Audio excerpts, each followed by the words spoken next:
Old School Bodybuilding Clothing Company. If leg day was yesterday and now you're wondering why toilets are so damn low, you are definitely old school. If you're the only athlete at your gym that knows there's a contest today and it's to see who trains the hardest, you are old school. OSBBC.com for the hardest training athletes.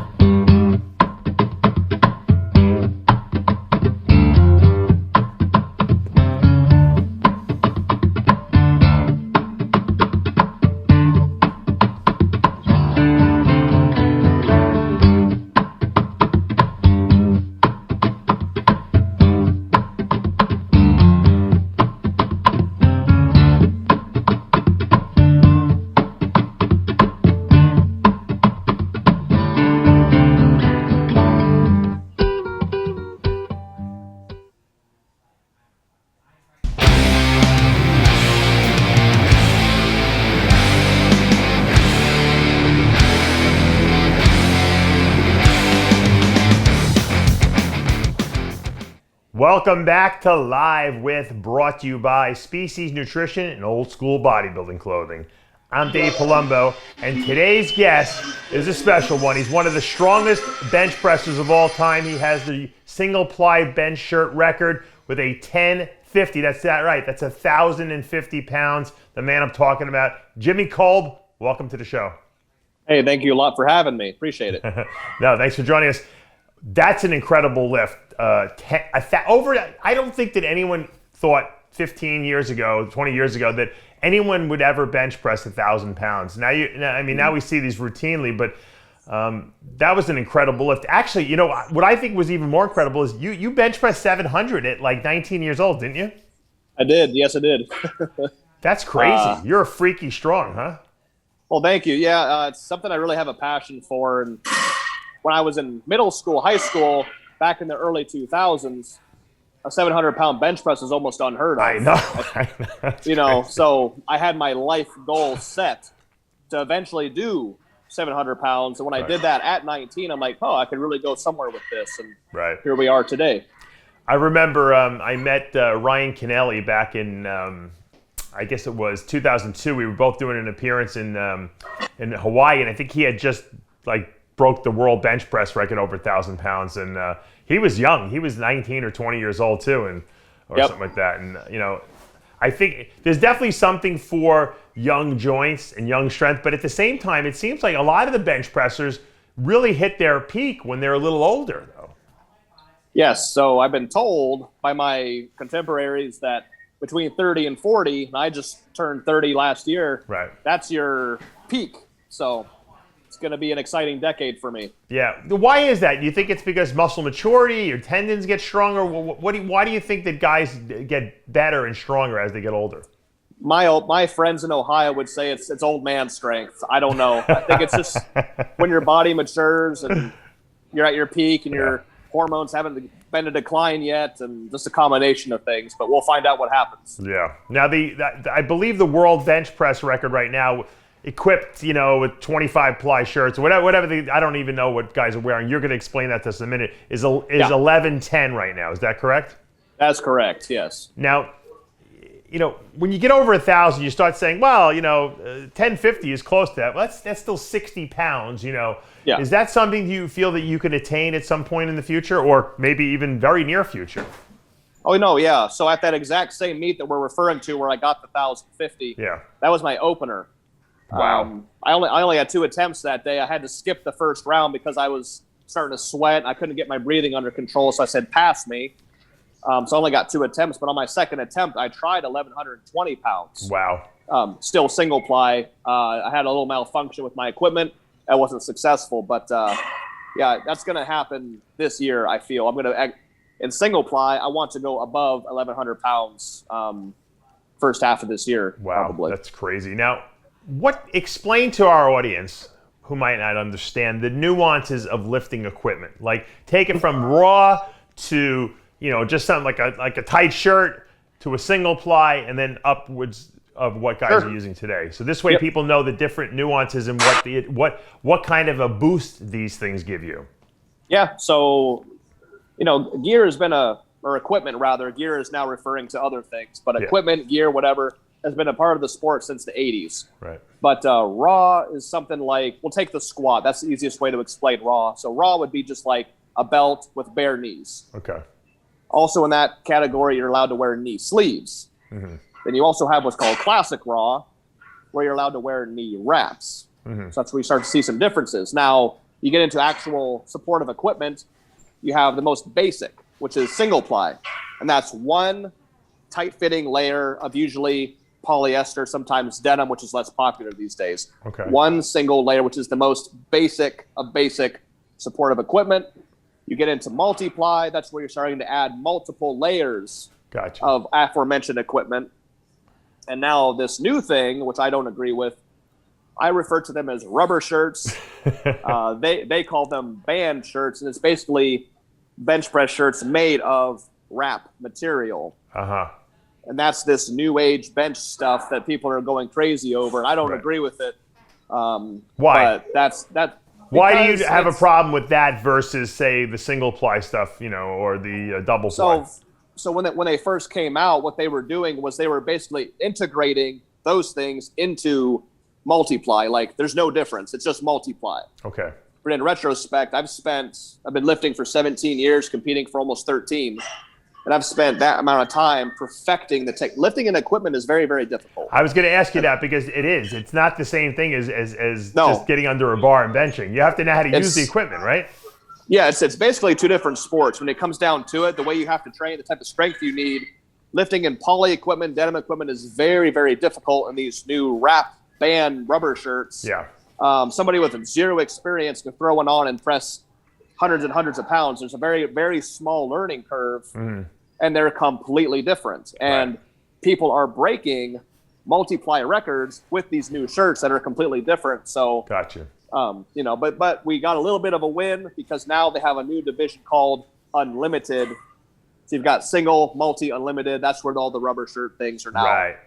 And that's the way it should be. It should be. I think it should be distinguished because, like you said, it is a different type of lift. And like in these top level, lifting shirts they have now, the rubber ones. How much weight you think you're adding to your bench press, your natural raw bench with a shirt like that? So I can't raw bench pronated anymore. Okay. So I have to bench. I bench reverse grip. Oh, like Anthony Clark did. Anthony Clark type. Right. And so I've reverse gripped 600 pounds without really training for it. Just kind of like something I do in the gym to increase my shirted lift. I don't compete raw. Right. So in retrospect, over 400 pounds, some people get a little bit less. It depends on the equipment, how proficient you are at using that equipment. That's amazing. Yeah, that's amazing. So you're a legitimate 600-pound raw bencher, and then you add that, and you get up into the 1,000 mark. Now let me ask you this question. To me, I mean, just looking at the sport without, because I don't powerlift, but just looking at it from a perspective of like a bodybuilder guy loves watching, lifts.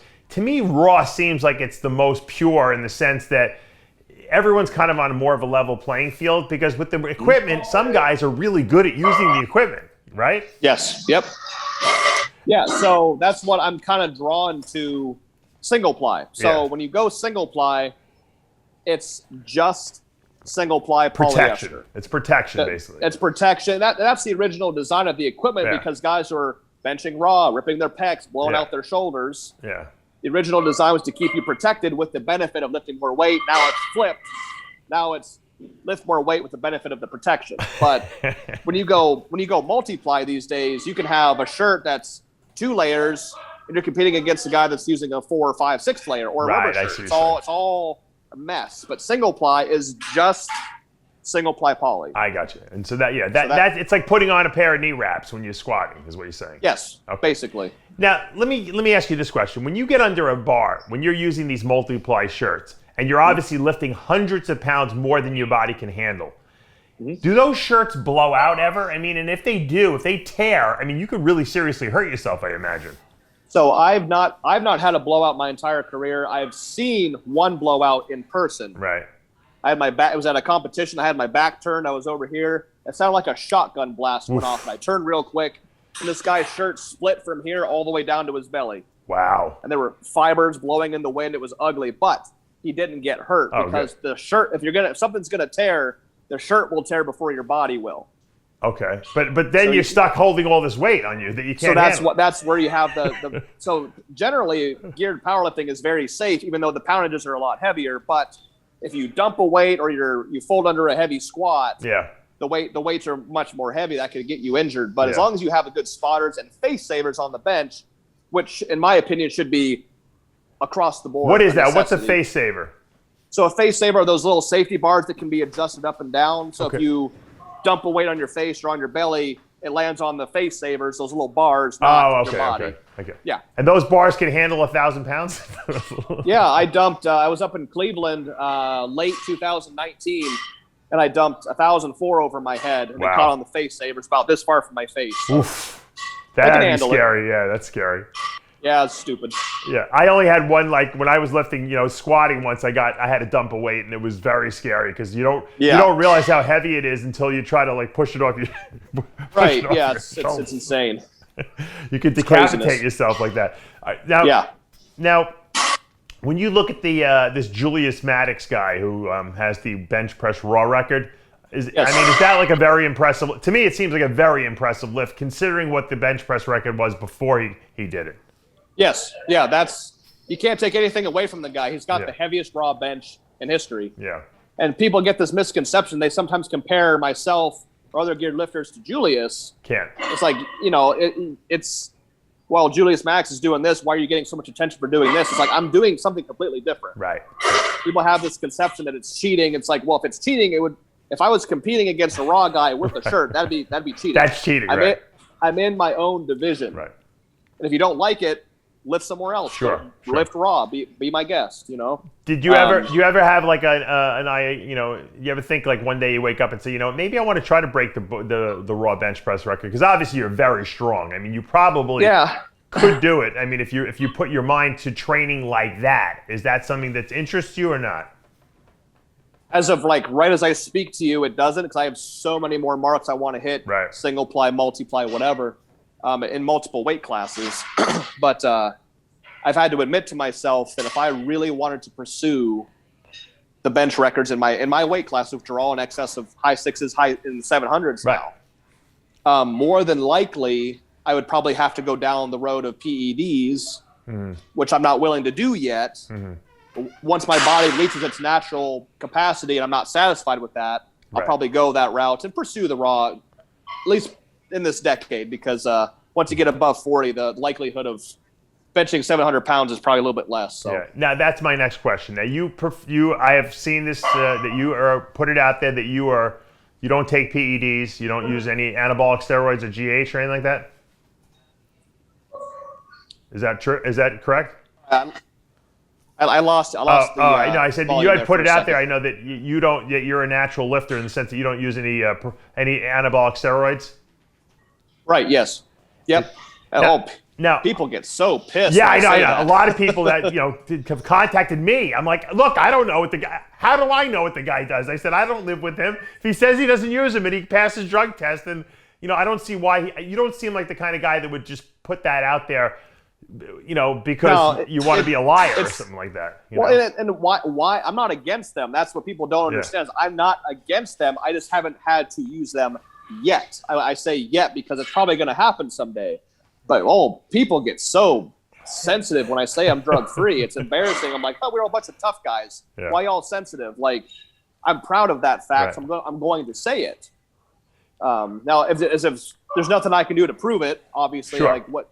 But yeah, because if you pass the drug test, people say, "Well, he went off the drugs to pass the drug test." That's you cheated. You have somebody else's piss in you. Like, it's disgusting stuff. I'm like, y'all are crazy, man. That's insane. Having said that, and me being around the sport a long time, the fact that you're benching as much as you are with no anabolic steroids or anything like that, almost is it is unbelievable, almost, because in the history of lifting, you might be the strongest natural guy of all time, if that's the case.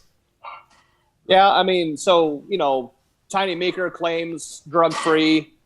Blaine Sumner claims drug-free. Well, he lifts in a purely drug-free federation. Yeah.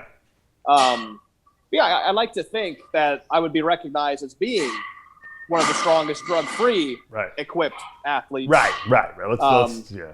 So I would hope so. It's something I'm very proud of. I have been adamant about my entire lifting career, and I hope that I can inspire others that anything is possible if you just put your time and soul into it. Right. Now, do you find that you have a tougher time recovering, from workouts? Because obviously you guys really brutalize your bodies, with that kind of weight. It's very traumatic to not only the muscular system, but to the nervous system as well. Yeah, so my CNS, I've not had issues with week to week. I bench heavy every Saturday morning in my equipment, 1,000, 1,100, 1,200 plus every single week. So my CNS, for some reason, I'm able to go in week after week after week with no breaks. Now, body-wise, muscular-wise, it's one of the constant struggles. Doing electroshock therapy on the muscles, acupressure, constant Tiger Balm, whatever the hell I got at my disposal, just to keep myself going. It's very hard. A very good friend of mine, Jimmy, by the name of Jimmy Pilecki, you probably watch our shows, the Iron Bull. He used to do a lot of strength demonstrations back in the day where he would go around and bench press, crazy amounts of weight. Usually he would just wear a tank top, and he was just very strong. He wouldn't do necessary full range repetitions. It was more of a demonstration type of thing. He called himself a power bodybuilder, but he actually got under over 1,000 pounds on the bar. And I think that might have been the first time anyone even ridiculously thought that could be a possibility. But I think after he did that, even though he only moved the bar, 6 inches, I think other people thought, hey, well, if this guy can get under there, we could do it too. And I think that, talk about mental barriers, because I really believe that the mindset of what you're doing is so important. And I mentioned, before the show, I think we were talking about Roger Bannister broke the 4-minute mile. People thought it was impossible to break. It took forever to break it. Once he broke it the next weekend, 2 other people broke it. So how important are the mental aspect of the bench press game?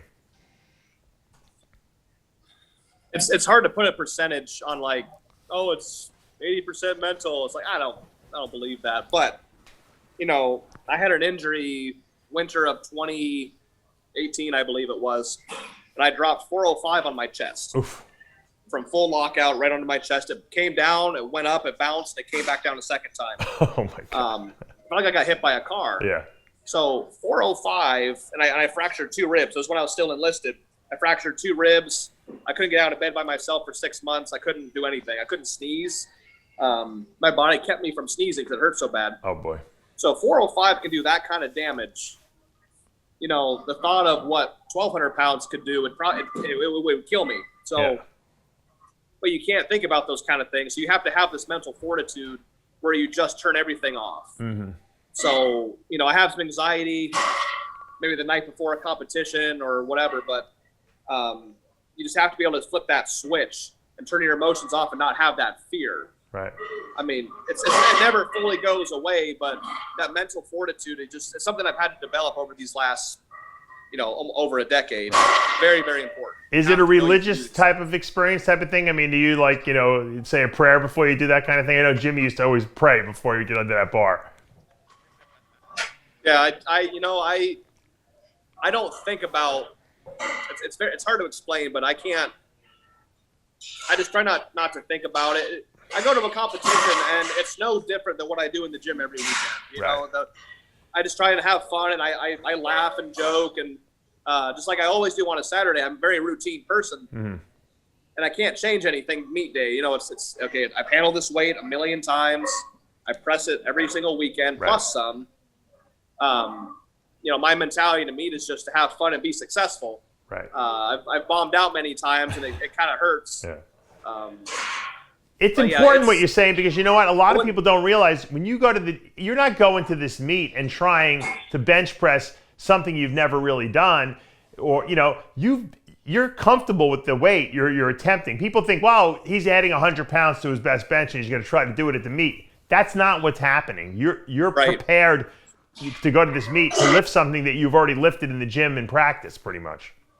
Yeah, I mean, so my work capacity in the gym is through the roof. Then when I go to a competition, the competitions are easy. Yeah. I'm doing way less work, but you know, if I'm trying to bench 1,050, which was an open, I intended to bench a lot more, which is still killing me right now because I didn't do what I was intending to do. But for me to bench 1,050 on an opener, weights, you know, 1,100, 1,150, 1,200 plus happen all the time. So not 1,050 is not light. Don't get it twisted. It's very heavy, but I'm accustomed to so much more than that. So it's not as a shock to the system.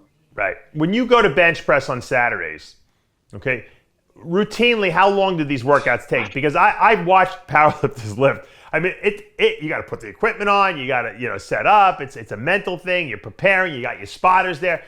It's not like you don't go there and just bang out a workout. You have to have a whole group of people with you, right? Oh yeah, no. We come here. We start benching at 10 o'clock on Saturday mornings. I've got a crew of about 6 or 8 people generally. I don't stop benching normally till about 2 o'clock, 2:30. Oh my God, four and a half hours. Holy! That's just benching, let alone all the accessory work that I got to do after that. Wow. Okay. So and that's once a week you do that, right? Yeah, it's an all-day thing. We know, and my wife knows, Saturdays are bench days, so we don't have any other plans going on Saturdays. That's all we do. Right. Has it been hard for you with the whole COVID thing, you know, to get these workouts in, or have you had like your own little setup where you were able to, you know, kind of continue to train? Fortunately, with the state of the world and the country where we are at, we did have a shutdown this past April for about a month, maybe 6 weeks. Yeah. But that's the only shutdown we've had so far. Yeah. So we've been very fortunate to be able to stay open pretty much the whole time. And when we were shut down, our gym owners were courteous enough to lease out equipment to their members. Oh, wow. So I was still able to bench. I had a bench in the garage, my bench bar at the garage, and like about 700 pounds worth of plates. Nice. Which was enough to maintain until we could get back in the gym and start lifting heavy again. Right. Were you benching, like, will you do more raw benching, or were you still shirt benching in the garage? So I was doing raw, a lot of reps, a lot of heavy reps, a lot of light reps. And then sometimes not a slingshot, you know, the Mark Bell slingshot. Yeah, yep. A version of that. It's a Titan version called a Ram. So, you know, I got to be loyal to the Titan products, but Ram work, raw work, board work, anything I could do with that amount of weight. Gotcha. To maintain what I had.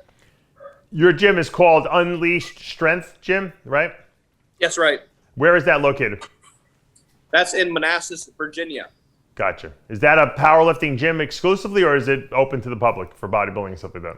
It's a gym for anybody, but it's heavily oriented for the powerlifter. So anybody can come here and lift. We got machines and cardio, but it's very, very powerlifter friendly. Gotcha. Now you joined the Marines at 26 years old. That's kind of like later for, you know, most guys join right out of high school or something like that. What made you decide at 26 I'm going to go into the Marines? Oh, geez, that's a story. The short version of the story. Christ, people are deadlifting. So the short version of the story, when I was 26, I had just temporarily retired from lifting. Mm-hmm. I was working in a brick factory, killing my body doing piecework. My wife was working 2 jobs. We weren't doing anything. We were just living. Gotcha. Or we were surviving. And I looked at my last 26 years and being married to her, and I'm like, you know what? I've been able to work jobs, travel, do my sport, and I'm not doing anything right now. I might as well try and give back. Interesting. So that other people can have the same privilege. So yeah, I went to Paris Island at 26 and a half years old. Wow. On the island with about 90 18-year-olds. That was very strange for me. Very strange. Did you have trouble with all the running? Because I'm sure you're way bigger than a lot of these guys, you know. No, because I retired from lifting early 2015 after I went to the Arnold and bombed out that year. Yeah. I'm like, guys, I need a break from lifting or break from competing, and that led to I need a break from lifting, period. So in a year's time, I lost 20 pounds from just muscle. Yeah. And not eating the way I was. And then I lost an additional 20 more pounds from trying to lose weight to make the weight to leave to go to the island. I got you. No, I was a 20-minute 3-mile runner. Wow. At one point. Yeah, that's pretty cool. At a significantly lower body weight than I am now. Yeah. So yeah, the military standard eventually did get hard for me to maintain towards the end, but at that point you're not re-enlisting and they don't really care, so they just kind of let you go. Gotcha. Now, why'd you pick the Marines? Was it just the challenge of it? Yeah, kind of. My original interest was Army infantry, and my wife said, "You're not going to be a bullet catcher. No fucking way. It's either Marine Corps, or Air Force. Like, you know, right. Best of the best or the easiest of the best, I guess." So I wanted to go in it and have the challenge to go through the most strenuous basic military training in the world and come out the other end, you know, a Marine. Yeah. And I did that, and there's a lot of pride right at the beginning. It eventually turned sour later on, as a lot of vets probably tell you. But yeah, it was. I wanted to be the best of the best, and that's kind of why I chose that way. Compared to, like, you know, the training you were doing for your lifting, was the Marines harder, or easier? It was. Yeah, that's a good question. I'd say it was. It was harder just because it's all cardio oriented. Yeah. They want string beans in the Marine Corps. They don't want big guys. They don't want muscular guys. They want twigs. Right. So if you can run fast, you're going to get promoted very quick. Gotcha. So, but you know, after a while of doing it, running became second nature, and it was fine. You know, the pull-ups and the crunches and all that stuff. It's very heavily cardio oriented. But as I sit here right now, I can tell you that that's way harder than what I'm doing right now. I couldn't go back. There's no way in hell I could go back to that shit. Because I think back to, like, when I was a runner in college, running 10 miles a day and doing all kinds of crazy, you know, swimming and stuff like that. And then I went through the bodybuilding, and I would torture myself dieting. I'm like, I don't know. I have, obviously I never went to the military, but I have a feeling that the process would not be as intimidating for me, maybe, as other people who've never, you know, tortured their bodies the way, you know, that we have, you know, in this strength and bodybuilding sport. Yeah. Although it's a different process, like you said, it's still the idea of sacrifice and pain and suffering. We're used to that. You know, we're used to that. Exactly. It's its own beast. You know, you bench pressed 903 at 21 years old, which is also a very insane lift. I mean, what the guys you're friends with, did they understand the magnitude of what you were doing? Like, you know? People around me, you know, my friends at the time, being 21, my bench went up 100 pounds a year for 3 years. So That's I crazy. was 18, benching 6, 19, 20. Yeah, then 3 years later, I benched 9. Nuts. I'll tell you, I've lost connections with family members. I've lost friendships over this sport. Really? Why? You know, being selfish. When it comes down to the nitty gritty, right. My lifting came first. Now I made time for people. I made time to have a girlfriend who turned into my wife eventually. Yeah. People just didn't get the obsession of it. You know, Right. It wasn't just a casual hobby, and you know, just how obsessive you can be about it, and people don't get that. They just don't. Did your family accuse you of, like, using steroids and stuff like that? Did they ever ask you, like, hey, you taking steroids? You know. Hang on, there's too many people sitting in here. He's at a real gym where they're really lifting in the backdrop. So. Yeah, it's getting loud. Annoying. No, I said, did your go. family ever, like, ask you about performance-enhancing drugs? Obviously, you don't use them, but did they ever, like, start accusing you? Because obviously, you know, you're lifting ridiculously heavy weights. Let's face it. Yeah, no. My direct family knows better. Right. Now, I've had in high school, I had teachers, faculty members. I had our family pediatrician. Really? My student class. You know, everybody around me. I've been accused of them since I was 14. Right. You know, it's when I was 14, I weighed 150. In my first 6 months, I gained 30 pounds and was 180. Wow. You know, those newbie gains. Yeah. So you just don't. I don't even get fazed by it. It's just part of the sport. You're It's just like a modern day Paul Anderson. Remember Paul Anderson? He's the reason I started lifting weights, actually. Really? You actually even look like him a little bit. Yeah. Oh, thank you. Guess it must be the hair, right? Yeah, I think it's the hair. So, but no, yeah. you know, the point is that, like, you obviously have genetics. You know, I always say, you know, when I look at Ronnie Coleman and when I was bodybuilding and I would work the metrics booth, we both worked for metrics together. Mm-hmm. And we would hit poses together, and and I would just look at how his body was put together, and I'm like, God made this guy for bodybuilding. Like, I could I could put on all the muscle I want. I could be as shredded as I possibly can get because I work hard and I maybe have a good metabolism. But I'll never look like Ronnie Coleman because he's just got God-given gifts, and he's nurtured those gifts with training and eating right, and that's why he became the best bodybuilder of all time. At that point, he wasn't even Mr. Olympia. When I look at like someone like you and I see that kind of genetic potential there, I mean, you've been given the gift of being strong. I mean, and no one can take, that's something that you would always be strong, even if you train. Now, when you apply yourself 100% to the strength sport, it's almost like you have an advantage over other people because of that, in essence. Oh, yeah. Oh, yeah. I mean, people were given Michael Phelps shit because he was genetically built to swim. Right, because his body was made for swimming. Yeah, exactly. Yeah, it's just, you can't, what are you supposed to do? Like, people give me hell because, you've got short arms, you put you got a big belly, and I'm like, then copy me and make me old news. I don't know. Like, I don't know what to tell you. That's my advantage. Like, get bent. I don't know. All right, well, you have a meet coming up March 20th, the Tiny Meekers meet. And I know you're planning or trying to break the all-time world bench press record at that point. Is that correct? Yeah, I mean, the goal for me has always been, I don't do this sport for anybody else but myself, and I have things that I want to attain along the way. If I happen to break a record, if I happen to surpass somebody, that's kind of a bonus. Yeah. But I am shooting for a big number. If it happens to go over the record, that's great. If somebody surpasses me, that's great. Good for you too.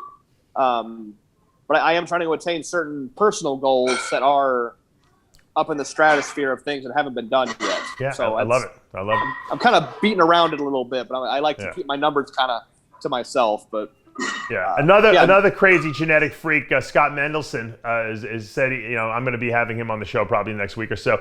He's looking to break the he wants to break the all-time bench press record, but he's 50 years old, which is incredible. That guy is also a genetic freak. I mean, when you see what he can still do at 50, is that just unfathomable? I mean, because I know how I feel at 50. I feel like if I ever got under even 400, I would probably break in half at this point.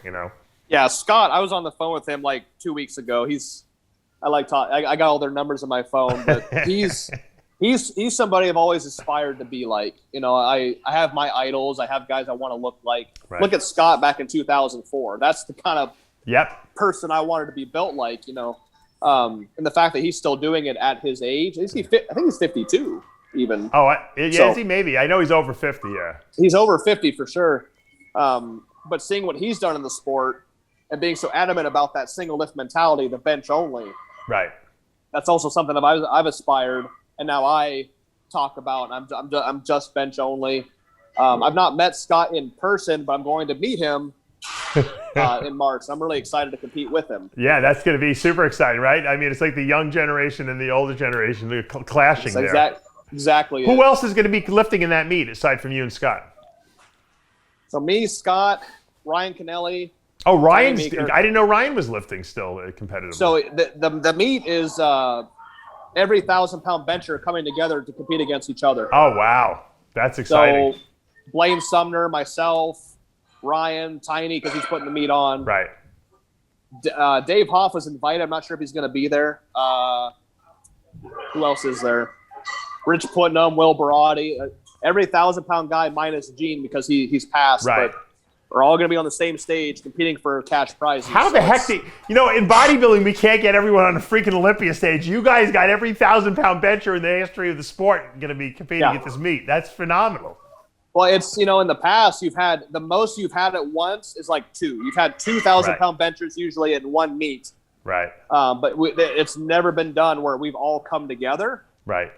Which is insane. And I've met Ryan a couple times. Tiny I've met a ton of times. I've not met Scott, not met Blaine. So this is going to be an experience, not just a competition. Oh, yeah. I can't imagine that the record wouldn't be broken with all those guys going against each other because it's gonna elevate all of your games so much because of the competition that's going to be there. Oh, yeah.